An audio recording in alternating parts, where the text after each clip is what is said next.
Hoje, 8 de maio, é o Dia Mundial de Combate ao Câncer de Ovário, que é considerado o tipo mais agressivo dos tumores femininos. Mais de 6 mil casos são estimados para os anos de 2018 e 2019, segundo dados do INCA, que é o Instituto Nacional de Câncer. Dados nacionais estimam um risco de 6 novos casos para cada 100 mil mulheres por ano. Dados que preocupam, inclusive, e chamam muito mais ainda a nossa atenção. E a atenção de nós que somos mulheres para fazer o exame. Eu estou recebendo aqui hoje no nosso programa a doutora Cristiane Napoleão, que é oncologista. Bom dia, doutora. Quero aproveitar aqui e mandar um abraço muito especial para toda a equipe lá da Oncoclínica. Inclusive, nós fizemos uma matéria também que vai ser exibida nessa quinta-feira no programa Canal Saúde. Estivemos com a doutora Cristiane Napoleão também falando sobre esse assunto. E aqui no Revista Meio Norte a gente também aproveita mais uma vez para chamar a atenção das pessoas. Especialmente hoje, que é um dia importante, né, doutora? Bom dia. Bom dia, cara. É importante tocar no assunto, né, que é um tipo de câncer que é frequente, é o segundo tumor ginecológico mais comum, né, e tem uma mortalidade alta quando ele é diagnosticado em fases mais avançadas, e a maioria dos diagnósticos são em fases mais avançadas. Né? O que causa, hein, doutora, o câncer de ovário? E a partir de que idade é importante a gente fazer os exames, hein? Bom, o câncer de ovário, ele é um tumor que ele não tem uma causa única, né? Existem alguns fatores de risco, dentre eles o fator familiar. Em cerca de 10% dos casos eles estão relacionados à hereditariedade. Então, quando você tem algum caso na família de parente de primeiro grau com câncer de ovário ou de mama, como mãe, filha ou irmã, é importante procurar uma assistência mais próxima, né?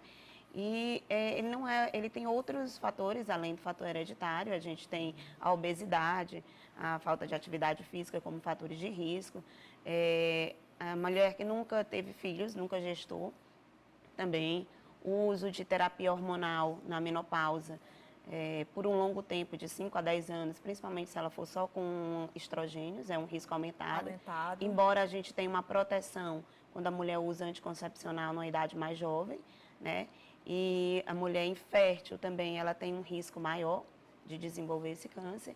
Então, ele não é um único fator, né? São vários fatores associados. Ele é um câncer, provavelmente, ele é mais comum na menopausa, né? Acima de 60 anos, e é mais raro em torno de 40 anos. 40 anos, né? Ele tem cura, doutora? Ou ele pode atingir outros órgãos? Ele tem cura, mas como falei anteriormente, ele é um câncer, na maioria das vezes, como ele é silencioso no início, pela sintomatologia, ele acaba sendo descoberto em fases mais tardias, onde a cura, às vezes, ela não é possível, né? São pacientes que fazem tratamentos de manutenção, a gente consegue prolongar, mas ele pode se disseminar, sim, principalmente a nível abdominal, ali a nível de peritônio, de fígado.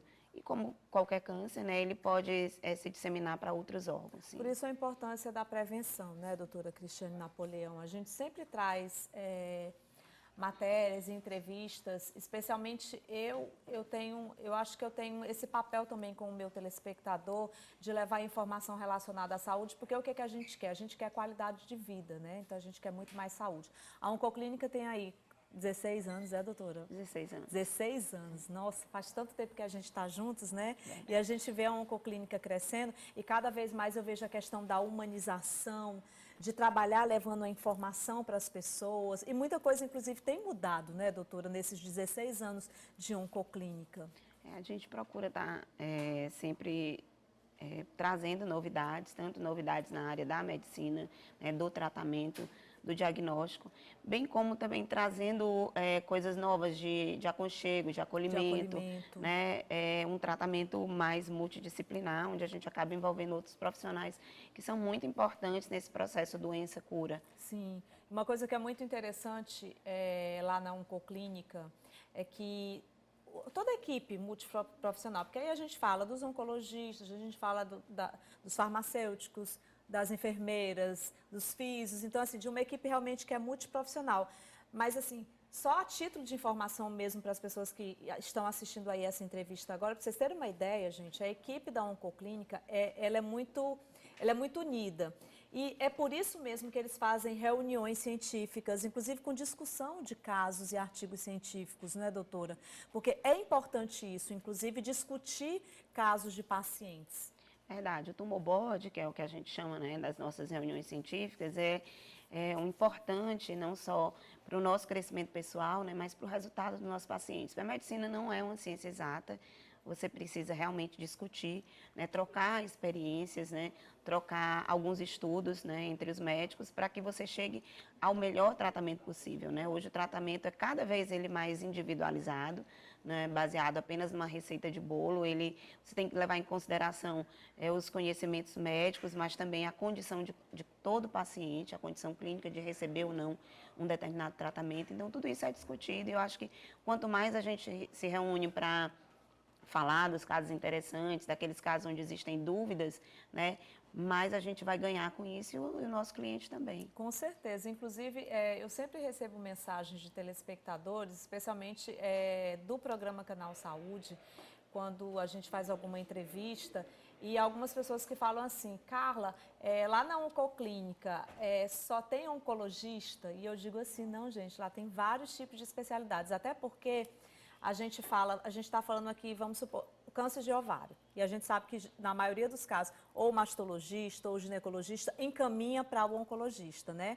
O câncer de pele, o dermatologista. Então, lá na Oncoclínica, o que faz esse diferencial? É porque, além de ter uma equipe multidisciplinar de oncologista, tem de várias outras especialidades que trabalham juntos, caso o paciente venha a ser diagnosticado com caso. Mas isso não quer dizer que você, aí que está nos assistindo agora, que queira se consultar com alguns outros médicos de outras áreas, não possam ir até lá.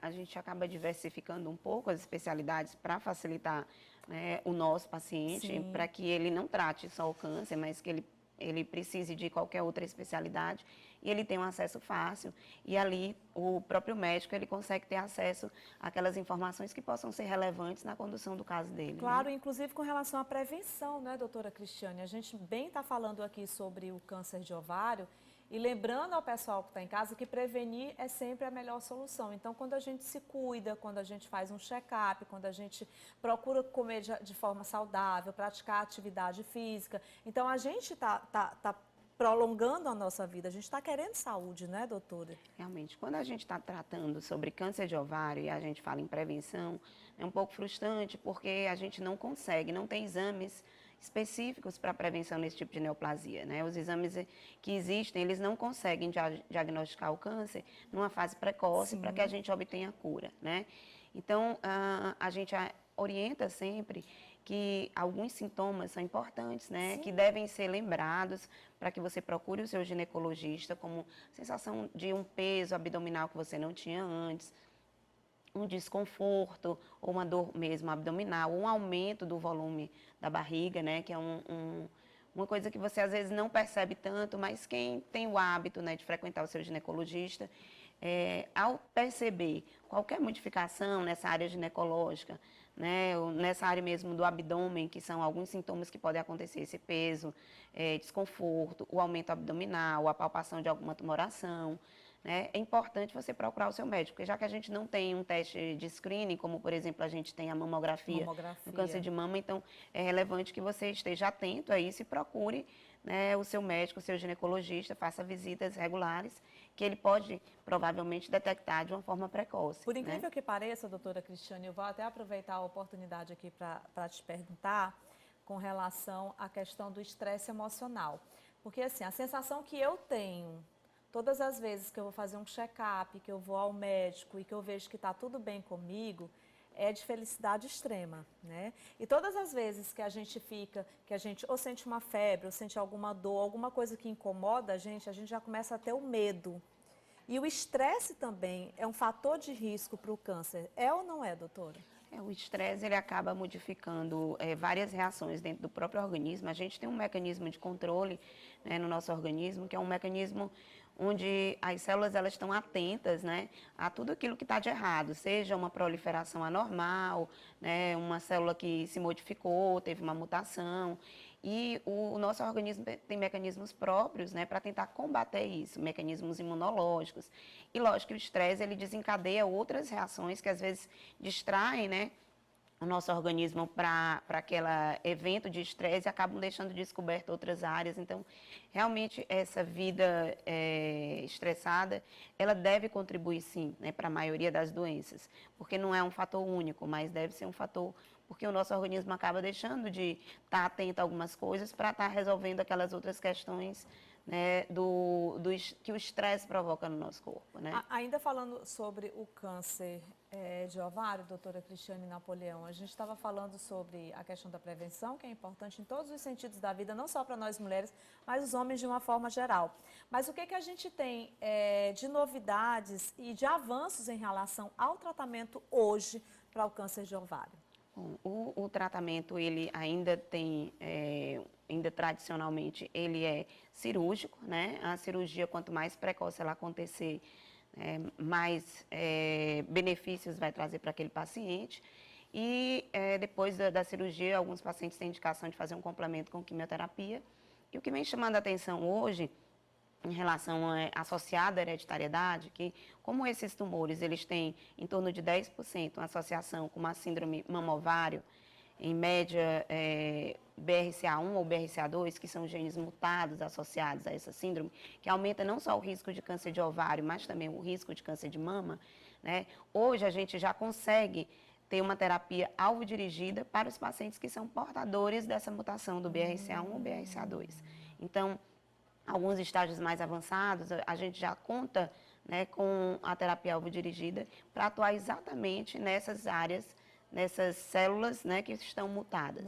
Então, isso é um grande avanço, porque não só a gente vai utilizar a pesquisa da mutação para poder orientar, às vezes, uma paciente que tem uma mutação BRCA1, depois que ela já tem a sua prole constituída, né, para ela fazer uma cirurgia profilática com retirada de ovários, porque o risco do paciente que tem o BRCA1 positivo, ou BRCA2, ele chega a ser até 60% ao longo da vida, o risco de ter um câncer de ovário. Vai aumentando, né, à medida que os anos passam. Então, ele varia em torno de 20% a 60% com o BRCA1 e de 10% a 35% com o BRCA2. Então, a cirurgia profilática é uma opção, né, de prevenção, e quando ela não é factível, ou quando o paciente já teve o câncer e tem a mutação, ele pode lançar mão de terapias que são dirigidas diretamente para essas alterações genéticas, né, herdadas. Temos perguntas aqui para a doutora Cristiane Napoleão. Coloca aí na tela para mim, Tuane. A primeira pergunta, ela vem do bairro Torquato Neto, é a Manuela Silva. Cisto no ovário, pode virar câncer? Não é qualquer cisto, né, que ele tem a característica, que não é que ele vire, que às vezes o cisto de ovário, ele tem algumas características que já denotam a malignidade. São cistos complexos, né, com áreas heterogêneas, então são características visíveis no ultrassom que já podem chamar a atenção que aquele cisto possa ser já uma malignidade. Entendi. Doutora, eu vou aproveitar aqui e fazer uma pergunta pessoal, porque eu tenho certeza que muita gente que está em casa agora nos assistindo também tem muitas dúvidas com relação a isso. A gente está falando do câncer de ovário e a gente está falando da mulher. E eu queria te perguntar, qual a idade certa para a mulher engravidar? Assim, eu sei que hoje tem várias formas inclusive, a gente tem aí a evolução da medicina, temos reprodução assistida, tem vários fatores, né?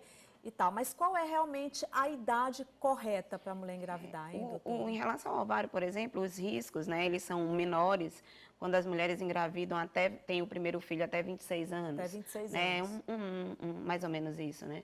Mas quanto mais gestações você tem, né, e mais precoce, você protege em relação ao câncer de ovário, né? São fatores que diminuem o risco, né? Já se você vai ter uma gestação muito tardiamente, depois dos 35 anos, ela aumenta o risco para uma série de coisas, né? Não só para o câncer em si, Sim. mas também para malformações fetais. Então, o ideal é você trazer um pouco mais precoce essa gestação, né? A gente sabe que isso é uma coisa que às vezes está se tornando mais difícil por conta da inserção da mulher no mercado de trabalho. Então, cada vez ela quer alcançar, né, sua independência econômica. E acaba retardando esse processo, né, de engravidar, de ter filhos. Sim, né? as mulheres hoje em dia, a maioria delas querem ter filhos após os 30 anos de idade, né? Exatamente por conta disso, da modernidade, a mulher está no mercado de trabalho, a mulher está mais competitiva também, inclusive com suas vontades, com os seus anseios, né? Mas a gente pode aí, até conciliar isso, até né? conciliar, né, doutora? Talvez não tão precoce, mas também não tão tardio, porque você acaba levantando vários riscos para você mesmo e para o feto, né? Então, quanto mais precoce você trazer essa gestação, melhor do que você deixar para depois dos 30, dos 35 anos, você acaba tendo risco maior de algumas doenças, de algumas né? doenças, né? Eu tenho mais uma pergunta aqui, deixa eu ver. A Maria Luísa aqui de Timon. Faço o exame Papa Nicolau uma vez por ano. Isso ajuda na prevenção do câncer de ovário? Não, o Papa Nicolau ele é um exame específico, né, para a prevenção do câncer de colo de útero, que é o câncer mais incidente, principalmente no nosso meio aqui, né, a nível de Nordeste, a nível de Piauí. Então, é o câncer ginecológico mais incidente e, curiosamente, assim, é um câncer que a gente pode ter a prevenção, a gente pode diagnosticar numa fase pré-maligna, né, e o Papa Nicolau, ele é útil para isso. Então, ele não vai diagnosticar o câncer de ovário, não. Ele então, no caso do câncer de ovário, a mulher tem que ficar atenta a todas essas coisas que a doutora Cristiane Napoleão falou aqui. Detectou que está sentindo que essa área aqui está inchada, está incomodando. Dói, doutora? Você pode ter dor. Se tem tumorações maiores, pélvicas, com distensão abdominal. Às vezes você tem há algumas alterações menstruais que você acha que é decorrente dela, mas se foge um pouco do normal, é bom ir ao ginecologista, porque, como eu falei, a gente não tem um exame específico que vá fazer esse tipo de prevenção. Então, o sintoma é que vai ser o seu guia, né? E, às vezes, os sintomas são muito sutis, né? Porque é um órgão que fica bem profundo, então você, às vezes, não consegue relacionar um sintoma a esse tipo de câncer, mas são sintomas sutis, inespecíficos, mas sempre que você perceber, o ideal é você procurar o seu ginecologista, mostrar que algo não vai bem, talvez um exame possa diagnosticar de forma mais precoce. Como mesmo a doutora Cristiane Napoleão falou aqui pra gente, né? As chances de cura são bem maiores ainda, né? Quando é diagnosticado precocemente. Né? Verdade. Então, muitas vezes a gente tem os sintomas, a gente começa a sentir, a gente vai deixando para depois, né? A gente considera, né, se torna um pouquinho médico e considera que aquilo ali é algo que é normal e tudo. Então, você conhece seu corpo, eu sempre costumo dizer isso aqui nas entrevistas, né? Quando você, tanto seja na mama, né, ou a parte ginecológica, você tem seu ciclo menstrual e você conhece como as coisas andam, né, normalmente. E quando elas saem um pouco daquele ritmo, você é capaz de perceber. Às vezes a gente negligencia, a gente acha que não é nada, mas em relação a esse tipo de câncer, qualquer sinal abdominal que modifique, alguma alteração de hábito intestinal, vale a pena você procurar um especialista, né, para tirar a dúvida, para ver se realmente está tudo ok. É importante sempre a prevenção. Obrigada, viu, doutora Cristiane? Eu que agradeço. Bom demais ter você aqui comigo. Leve meu abraço para toda a equipe lá da Oncoclínica. Lembrando que amanhã tem programa Canal Saúde e a gente também fez uma matéria muito especial falando sobre o câncer de ovário. Inclusive, se você está assistindo aí agora a nossa entrevista, não pegou o início dela, não tem importância, você pode ir lá no nosso canal do YouTube, tá? Que nós estamos com a entrevista completa lá. Daqui a pouco, quando o programa termina, a gente já coloca nas nossas redes sociais, vai também para a nossa página do portal meionorte.com e vocês também podem seguir lá a Oncoclínica, tá? Vai lá no Instagram da Oncoclínica, porque tem sempre muitas dicas lá, muita orientação também, até porque a gente fica conhecendo um pouco mais, eu acho muito importante também isso, né, doutora? Esse acompanhamento. Então, é outro artifício que a gente tem para as pessoas, inclusive com dicas, que a Oncoclínica na página do Instagram sempre deixa para a gente. Eu sou seguidora e eu estou sempre lá vendo as dicas que tem e eu acho que isso realmente é muito importante, tá? Por favor,